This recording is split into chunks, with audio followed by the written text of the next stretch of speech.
Tras el beso, Eve le pregunta a Noelier si ahora puede sentir que todo es real o si todavía tiene dudas. Noelier le responde que todavía no puede comprenderlo del todo. Así que, mientras se acerca a los labios de ella, le pide que se besen un poco más. Sin embargo, fueron interrumpidos por el agudo maullido de Milla. Eve siente que debe estar volviéndose loca, no puede creer que haya podido ignorar a un pequeño herido. Rápidamente, se acerca a Milla y le pregunta si se encuentra bien. Milla, aturdida, le pregunta si es Eve. Eve se disculpa porque todo eso pasó por su culpa. Milla le tiende la patita y le pide que no se disculpe, ya que ella es la única que debería estar disculpándose. Alega que si tuviera en su forma humana, podría haberla protegido de alguna manera. Preocupada, le pregunta si Eve está herida en alguna parte. Eve, mientras toma a Milla en brazos, le dice que es una tonta, puesto que es la única que resultó lastimada. Milla le asegura que se encuentra perfectamente bien, y que tal vez únicamente podría haber algunas lesiones internas. Noelier, que se encuentra observando de fondo, le pregunta si ella es Milla. Milla se sobresalta al escucharlo y piensa que está en problemas. Cree que Noelier debe estar molesto porque siempre está alrededor de Eve. Noelier acaricia la cabeza de Milla y expresa que siempre ha estado al lado de Eve cuando Eve pasaba por un momento difícil. Y si no fuera por Milla, esa vez también Eve habría resultado gravemente lastimada, por lo que le agradece genuinamente. Milla, mientras huye, le grita que no la acaricie, ya que ella es una persona orgullosa. Les pregunta, por cierto, ¿qué van a hacer con esos bandidos? Por el hecho de que parecen demasiado peligrosos para dejar que simplemente se vayan. Expresa su deseo de realmente necesitar darles una lección en silencio. Noelier les pide que den un paso atrás. Y les aclara que él mismo se encargará de ellos. Mientras tanto, en el Palacio del Sur, tanto Rachel como Sayon estaban esperando. Sayon, preocupado, le señala a Rachel que el viento está frío. Y como ella estuvo todo el día afuera, le pide que, por favor, vayan adentro. Rachel, desanimada, le pregunta a Sayon qué pasa si Eve nunca regresa. Porque probablemente Eve no quiera estar con alguien como ella. En ese momento, Eve le dice que, por favor, no diga esas palabras. Y mientras se acerca hacia ella, le asegura que es la niña más encantadora de todas. Rachel, completamente sorprendida, le pregunta si de verdad es su hermana y si no es un sueño. Nuestra protagonista expresa que no hay dudas del parecido que tienen los hermanos. Mientras abraza a los niños, le pregunta a Rachel si eso hace que se sienta real ahora. Luego le agradece por haberla esperado. Sayon, entre lágrimas, le grita a su hermana que es una tonta, le pregunta si tiene alguna idea de lo preocupados que ellos estaban. Le grita que realmente la odia. Eve se disculpa y promete no volverlo a hacer, pero Sayon, aún llorando, expresa que no puede creerle, y le cuestiona cuántas veces ya ha pasado eso. Nuestra protagonista, apenada, le responde que muchas. Pero les muestra la corona de flores que hizo Rachel y pregunta si le serviría eso como prueba. Les cuenta que está planeando usar esa corona en su boda. Les pregunta a Sayon y Rachel si podrían colocársela ese día en su cabeza. Sayon, emocionado, le señala a Rachel que esa es la corona de flores que ella misma hizo. Le pregunta si ahora puede ver lo mucho que su hermana ama a Rachel. Rachel, emocionada, abraza a Eve y responde que por supuesto lo hará. Eve le pregunta, por cierto, por qué siguen aún despiertos a esa hora, recordándoles que deben dormir mucho para crecer. Sayon comenta que quiere ser igual de grande como Noelier. Eve le comenta que eso es pedir demasiado. Noelier se encontraba de fondo, observando alegremente. Sin embargo, estaba visiblemente afectado por su fiebre. Esa noche tuvo un sueño. En el sueño estaba rodeado por fuego. Rápidamente, se dio cuenta de que estaba en ese lugar otra vez. Es el mismo sueño que empezó a tener desde antes de conocer a Eve. Era un vistazo de su vida pasada. Cada vez que tenía ese sueño, sentía como todo su cuerpo ardía. Le gustaría saber si acaso había perdido el control, pero supuso que todo estaría bien, ya que pronto ella aparecería ante él. En ese instante, una misteriosa mujer de cabello blanco apareció enfrente de él. Noelier piensa que esa escena nunca cambia. Incluso cuando su yo del pasado se resistía con toda su fuerza, ella no se rendía y continuaba acercándose aún más. El Noelier de ese tiempo le preguntó a esa mujer quién era ella. El Noelier actual piensa que la esencia de ella era muy clara y refrescante, como el principio de la primavera. Noelier en ese entonces no la conocía, pero ahora sí lo hace, ya que ella es su compañera predestinada. Sin embargo, esa mujer le aclaró que ella no es la persona que él una vez conoció. El rostro de Noelier demuestra mucha confusión. No entiende qué quiso decir con eso. De repente, el humo del fuego lo envuelve y queda suspendido en un sitio tenebroso y oscuro. Una voz tenebrosa le preguntó si realmente creía que esa mentirosa era su pareja, si ni siquiera estaba seguro de él mismo. Antes de que termine la pesadilla, la voz exclamó que la que iba a ganar la apuesta sería ella. Noelier se despierta agitado y medio inconsciente, lo primero que hace es abrazar a Eve, quien estaba durmiendo a su lado. Lo único que pensaba es que no quería perderla de nuevo. Eve, preocupada, le pregunta qué le pasa y si necesita magia de hielo. Pero Noelier se aferra aún más a ella y piensa que si va a perderla otra vez, prefiere devorarla. Eve grita su nombre y logra hacerlo salir de su trance. Preocupada, le pregunta si se encuentra bien y si no le duele en algún lado. Noelier se siente mortificado por sus propios pensamientos. Rápidamente, se disculpa con Eve y le pregunta si no le hizo daño. Eve le responde que se encuentra bien, solo se sobresaltó, pero le pregunta a él cómo está, ya que tiene mucha fiebre. Noelier le responde que simplemente fue una pesadilla, eso es todo. Eve, curiosa, le pregunta qué tipo de sueño tuvo, puesto que si lo cuenta, tal vez se sienta mejor. Noelier le responde que no fue nada, y le sugiere que vuelva a dormir porque debe estar cansada. Nuestra protagonista se da cuenta de que está ocultando algo, así que decide atacarlo con cosquillas. Noelier, entre carcajadas, le pregunta qué está haciendo. Eve le cuenta que ese método lo solía usar cuando Sion le escondía algo. Noelier estalla de risa por las cosquillas. Eve le comenta que de esa manera no podrá guardarle ningún secreto, y que solo tiene que decirlo para poder sentirse mejor. Noelier, solo para que se detenga, termina aceptando. Una vez que terminó su sufrimiento, le comenta a Eve que no sabía que tenía ese lado travieso. Eve le responde que no hubiera pasado si hubiera hablado desde el principio. Le preguntó entonces qué fue lo que soñó exactamente. Noelier le cuenta que soñó que se quedaba solo. Le pregunta si no cree que es patético que un hombre adulto se asuste por algo así. Nuestra protagonista, al enterarse de que era lo que lo atormentaba, lo besa y le pide que no se preocupe, porque ella siempre estará a su lado. Unos días atrás, Julie había vuelto a aparecer después de tanto tiempo. No hace mucho, había sido secuestrada por unos desconocidos.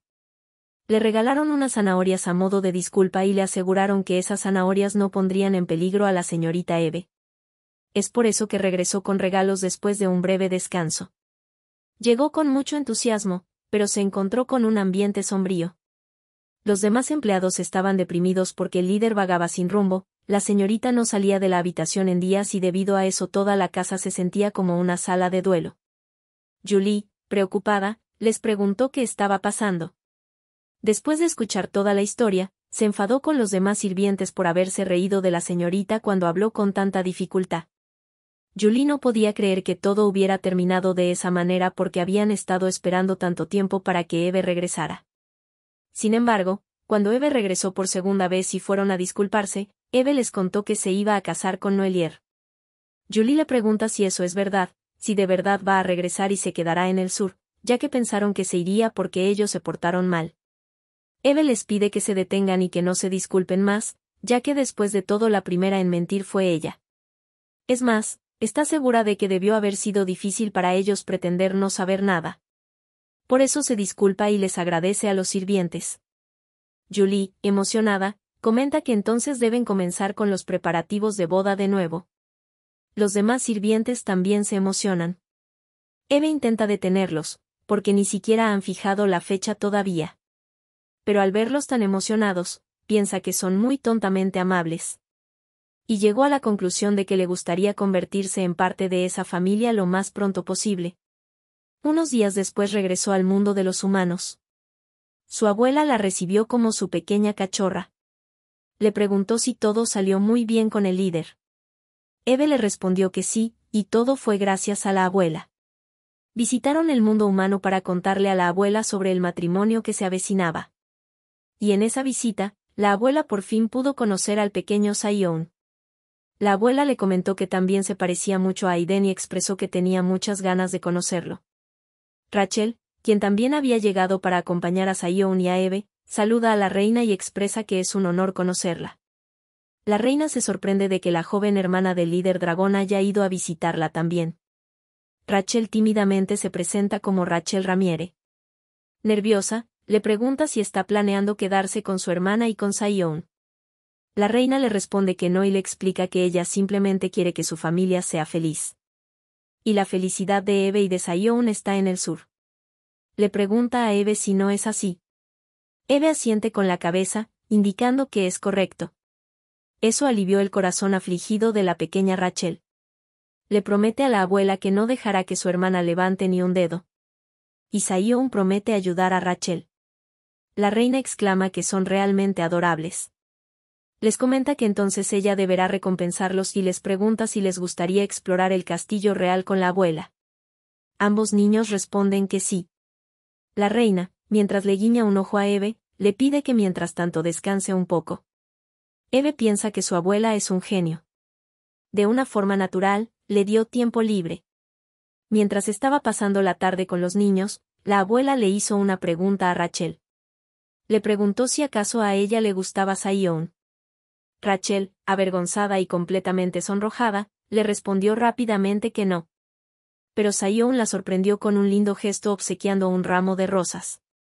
La abuela, que se percata de todo, solo ríe pensando que son muy lindos. Durante el atardecer, los pequeños dormían. Eve comenta que ya casi es hora de partir, pero duermen tan profundamente que le da pena despertarlos. La abuela expresa que es una lástima que ya se haya hecho tarde. Eve le comenta que, por cierto, tenía algo que le gustaría pedir con respecto a la ceremonia. Le pregunta si ella podría acompañarla en su entrada en lugar de su padre. Esa solicitud tomó por sorpresa a la reina. Con la voz entrecortada, le responde cómo podría atreverse y con qué derecho podría reemplazar el lugar que le pertenecía a Aiden. Eve toma la mano de su abuela y le responde que es natural caminar al altar con la familia. La abuela comprendió entonces que Eve ya la consideraba parte de su familia y por eso no pudo evitar que sus lágrimas escaparan. Mientras le da un tierno abrazo, le agradece por considerar a alguien como ella de la familia. Al caer la noche, Noelier fue hasta el mundo humano para recoger a Eve y a los niños. El problema es que, debido a la larga historia de no comunicación entre humanos y dragones, las cosas eran bastante incómodas entre Noelier y la abuela. La reina le preguntó a Noelier si debía llamarlo yerno, a lo que Noelier, incómodo, le pidió que lo llamara como le fuera más cómodo. Eve tiene la esperanza de que el tiempo ayudará a cerrar la brecha entre el mundo humano y el de las bestias algún día. Saiyón, antes de partir, preguntó si podía quedarse en el mundo humano un poco más. Comenta que escuchó que el cuarto en el que durmió la siesta era originalmente de su padre. Y pregunta si puede quedarse un poco más, ya que quiere estar más tiempo con papá. La reina les dice que si Noelier y Eve no tienen ningún inconveniente, ella puede seguir cuidando a los niños, pues imagina que los dos deben estar ocupados. Eve le respondió que si ella podía, entonces lo apreciaría. Le pregunta a Rachel qué es lo que piensa ella. Rachel le responde que ella está bien y que no quiere ser una molestia para la abuela, puesto que debe estar ocupada, por lo que no quiere quedarse. Además, señala que Saiyón seguramente también extraña a su familia y no quiere ser una carga.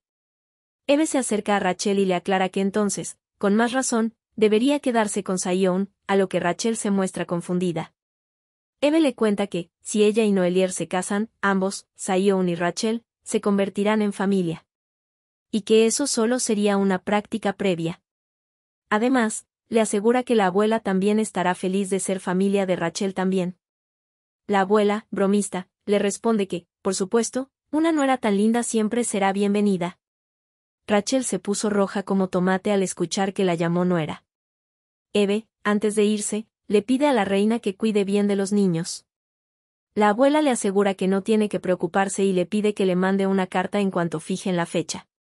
En eso, Saiyón le pregunta a Rachel cuándo se casarán ellos. Rachel, aún incómoda e indignada, le cuestiona por qué se deberían casar. nuestra protagonista comprende de dónde sacó el lado bromista su papá. Noelier le pregunta a Eve si deberían partir, a lo que Eve le responde que sí. En ese momento, la abuela nota que Noelier luce un poco extraño y le pide que aguarde un momento. Le pregunta a su yerno si está enfermo, ya que está temblando. Noelier le responde que solo está un poco cansado, porque estuvo trabajando hasta antes de llegar hasta allí. La abuela no se traga esa excusa, pero lo deja pasar y le pide que cuide de su salud. Unos días después, en el Palacio del Sur, Noelier les comenta a Eve que sus orejas de lobo han desaparecido. Eve, frustrada, le dice que ahora tendrán que ajustar el velo una vez más. Noelier le comenta que entonces le subirá el sueldo a los empleados. Eve le señala que esa es una solución muy materialista. Noelier señala que, de hecho, el diseño del vestido probablemente aún no ha sido decidido y que deben estar buscando algo que le quede perfecto, a lo que Eve le da la razón. En ese momento, alguien fuera de la habitación llama al líder. Noelier, desanimado, expresa que no quiere ir, ya que tiene demasiado trabajo que hacer. Eve le dice que no debe descuidar sus deberes como el rey del reino de las bestias. Antes de salir, Eve le da un besito y le desea que tenga ánimos ese día y promete que se verán de nuevo alrededor del anochecer. Noelier, encendido, le pregunta si acaso eso fue una despedida o una provocación. Durante esos días, Noelier se volvió extremadamente ocupado, manejando actividades sociales y administrando la distribución de las invitaciones a la boda, además de sus tareas habituales. Eve quería ayudar, pero no estaba lo suficientemente familiarizada con los asuntos del sur. Pero de todas maneras, ella se encargó de su lado de la boda, que también era igual de demandante. Todos los días se peleaban por saber cuál vestido encajaría perfectamente en ella. Estaba exhausta tras haberse probado 84 vestidos de novia, no se podía mover en lo más mínimo. Unos días después, debido a la mala cara que tenían, Milla les cuestiona si se encontraban bien. Eve puede entenderlo, pero les pregunta por qué el líder se encarga también de los deberes de su hermana. Noelier le comenta que normalmente Rachel debería estar manejando los asuntos sociales. Pero con una mirada seria, expresa que no puede dejar que su hermana pequeña se enfrente a esos adultos maliciosos y Rachel no debería preocuparse por nada. Milla piensa que está siendo demasiado sobreprotector. Eve le da completamente la razón a Noelier. Porque pensando en las pequeñas manos de Sion, escribiendo decenas de cartas para agradar a los adultos, simplemente preferiría ser ella quien se encargue de ello. Milla le responde que aún así deberían cumplir con sus propios deberes. Eve le comenta que está segura de que Sion y Rachel lo harían si se lo pidieran, pero los niños deberían ser simplemente niños. Cuando sean adultos, tendrán suficientes dificultades por las cuales atravesar. Milla comenta que por supuesto sabía que diría eso, y que no debió haber dicho nada. En ese momento, de repente la transformación de gato de Milla desaparece y vuelve a su forma humana. Obviamente, Eve, al estar cargando a Milla, se tambalea y se cae al piso. Noelier señala que parece que el efecto de las hierbas se terminó. Mientras contiene su risa, le pregunta a Eve si se encuentra bien y si quiere algo de ayuda. Eve, enojada, le pide que primero deje de reírse y se acerque a ayudarla. Milla se disculpa con Eve y le explica que debió haber calculado mal el tiempo. Le informa que volverá a convertirse en gato de nuevo. Eve le pide que no se preocupe y le pregunta por qué no se queda en su forma humana y por qué sigue apareciendo como gato todo el tiempo. Milla, apenada, le responde que es porque le gustaría quedarse en ese lugar más tiempo, y si no es un gato, probablemente ella deje de quererla. Le pregunta si no es así. Eve le pregunta de qué está hablando y le comenta que justo estaba preocupada porque sentía que la estaba reteniendo demasiado. Milla le responde que no se preocupe, ya que de todas maneras tampoco es que tuviera un hogar al que regresar. Eve se muestra confundida y le pregunta si acaso no tenía un apellido. Milla responde que sí, y como verá, es Tuna. Pero esa no es su familia real. Todo empezó un día cuando una mujer la encontró en la calle y sin rumbo, y simplemente la acogió. El oeste es conocido como el centro del comercio de los hombres bestias. Se podría decir que todos los productos del mundo pasaban primero por ese lugar. Sin embargo, donde se reúne el capital, también se reúne el deseo. Y eventualmente, hasta se empezó a comprar y a vender hombres bestias. Cuando eso se volvió demasiado excesivo, el líder occidental prohibió la esclavitud. Pero algunas personas poderosas e influyentes comenzaron a adoptar huérfanos con el pretexto de salvarlos y solían usarlos como sirvientes. Sin embargo, como era un método que parecía inobjetable a primera vista, el líder únicamente pudo establecer 2 reglas. Una regla era que únicamente se permitían hasta 3 adoptados por familia. Y la segunda regla era que no se podían adoptar 2 a la vez. Al alcanzar la mayoría de edad, los adoptados debían volverse independientes. Y Milla fue, en su familia, la segunda adoptada. Su madre adoptiva expresó, con un rostro indiferente, que necesitaba un nombre apropiado para poder llamarla. Y así fue como la nombró Milla Tuna.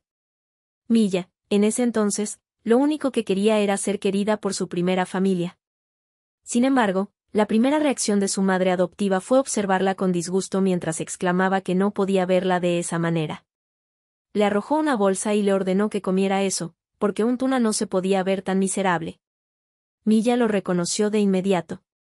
Era la hierba instintiva. Su madre adoptiva le explicó que, aunque la trajo hasta allí porque necesitaba de alguien que se encargara de las tareas problemáticas, en ese momento, solo estaba ensuciando el nombre de la familia, y era una carga. Así que le pidió que no causara problemas, ni que fuera una molestia. Ahí fue cuando Milla comprendió que en esa casa era solo la cola, la que se encargaba en secreto de los asuntos turbios de la familia. Alguien que podrían cortar en cualquier momento. Y la razón por la que no escapó, a pesar de ese maltrato, fue porque quería ver más la sonrisa de su madre que a veces le daba cuando Milla hacía un buen trabajo. Se ponía feliz cuando la elogiaba por trabajar limpiamente y por la utilidad que tenía. Debido a eso, Milla empezó a desear que solo le sonriera a ella. Como había estado sola desde que nació, pensó que esa era la forma de una familia normal. Ahora se siente tonta por haber pensado de esa manera. Un día, se dirigió a terminar un trato con otro grupo de comerciantes. En ese momento, vio a un grupo de niños molestando a otro. Milla se molestó porque otra vez esos tipos estaban metiéndose con un niño inocente. No entendía por qué seguían así con su vida. Supuso que lo mejor sería alejarse antes de que eso le salpicara. En ese momento, un adulto intervino en la pelea y le gritó a esos malditos callejeros. Cubriendo al pequeño, les cuestionó quiénes se creían que eran para golpear a su precioso hijo. Les sugirió que, si tenían ganas de pelear, que lo hagan entre ellos. Debido a la provocación, los maleantes dirigieron sus golpes hacia él. Milla decidió dar la media vuelta y se fue hacia algún lado. Al poco tiempo, trajo consigo unos guardias para detener esa pelea. Luego ayudó tanto al padre como al hijo con las heridas. Les comentó que por suerte no había ninguna fractura. El padre le preguntó, si estaba cerca, ¿por qué no los ayudó? Milla le explicó que llamó a los guardias y además lo trató, preguntó qué más quería. Con curiosidad, le cuestionó por qué se metió si sabía que no iba a poder contra ellos, ya que esos tipos solamente se alborotarían más si él reaccionaba. Además, a juzgar por cómo lo trataron, ese niño no pareciera que fuera su hijo biológico. El joven le comentó que, aunque no llevaran la misma sangre, seguía siendo parte de su familia. Por eso, cuando lo ve herido le duele, y cuando se le marca un moretón le duele aún más. Le aseguró que preferiría que lo golpearan a él antes que a su hijo, y estaba seguro de que sus padres también sentían lo mismo por ella. Después de ese día, Milla observó con más atención a las personas cada vez que hacían un recado. Pudo ver cómo los padres protegían a sus hijos y cómo los hijos respetaban a sus padres. Y así, con tantas historias que escuchaba, también empezó a trabajar como informante. La mayoría de la información que querían sus clientes, eran los puntos débiles de sus enemigos. Y en casi todos los casos, sus puntos débiles eran sus propias familias. También hubo otra cosa que aprendió. Un día, su madre adoptiva la halagó diciendo que conseguir esa información debió haber sido difícil, pero aún así lo logró. Luego le dijo que podía retirarse. Milla, un poco preocupada, le preguntó a su madre si alguna vez llegara a sufrir un accidente grave y se volviera inútil, ¿qué es lo que haría? Aclara que sabe que es una suposición absurda, pero supuso que debía tener un plan por si ella desapareciera. La madre adoptiva, indiferente, señaló que estaba haciendo una pregunta muy obvia, ya que obviamente prepararía la siguiente adopción. Milla le preguntó si de verdad no sentía ni un poco de cariño hacia ella. La madre adoptiva le comentó que estaba diciendo exactamente lo mismo que dijo el primer adoptado. Con una mirada fría, le preguntó si de verdad creía que una adopción formal le hacía parte de la familia. Exclamó que eso era ridículo. Ahí, Milla comprendió claramente que ella nunca sería su punto débil. Simplemente, agachó la cabeza y le respondió que, por supuesto que eso no podía ser. Milla le contó a Noelier y a Eve que después de eso, solo estuvo con sus compañeros informantes y como de todos modos estaba a punto de convertirse en adulta, no la buscaron. Aunque sabe que fue una ilusión, al estar en el sur se sintió como un miembro de la familia también. Así que les expresa que, aunque la vean solo como una mascota, no le importaría quedarse un poco más. Eve, con lágrimas en los ojos, le pregunta por qué está diciendo eso. Le asegura que no importa la sangre o el apellido. Si ambos se quieren el uno al otro, eso es lo que lo convierte en familia y es lo que importa en una familia. Noelier le comenta que él no conoce con qué propósito llegó al sur, pero supone que llegó para reunir información sobre las debilidades de él. De todas maneras, sabe que siempre fue sincera cuando se trataba de ayudar a Eve. Y además de eso, sabe que Eve es feliz cuando está con Milla. Así que, le sugiere que se quede el tiempo que desee. Incluso puede vivir con ellos para siempre. Milla saca unos papeles de la nada y les aclara que sus tarifas no son baratas y que espera que estén bien con eso. Después de todo, tiene contacto directo con el líder del oeste. Eve comenta que ya salió su lado comerciante. Milla señala que los números empiezan a correr a partir de ese día y que por las noches no va a fingir que no los conoce, así que eso también tiene un recargo. Nuestra protagonista, por alguna razón, siente que están siendo estafados. Pero Milla les dice que aplicando un descuento familiar, es gratis y de por vida. Les entrega el contrato donde se establece que Eve y Noelier serán familia de por vida de Milla. Les pide que ahora sí, por favor, firmen el contrato y les advierte que hay una penalidad por cancelar. Tanto Noelier como Eve terminan aceptando firmar ese contrato. Noelier le comenta a Eve que firmar algo en el mismo día, nunca es una buena idea, pero puede ver que está muy inmersa en ello. Milla supone que deberá mantener en secreto lo feliz que le hizo el día que fueron a buscarla, porque se siente un poco avergonzada. Noelier observa a Milla y a Eve y piensa que es un alivio que haya más personas que hagan feliz a Eve. Porque si está llena de cosas que ama, entonces, incluso si él desaparece, cree que ella podrá ser feliz. Si quieren la continuación de esta historia, recuerden suscribirse, darle a la campanita, y darle un like, para saber que apoyan esta historia.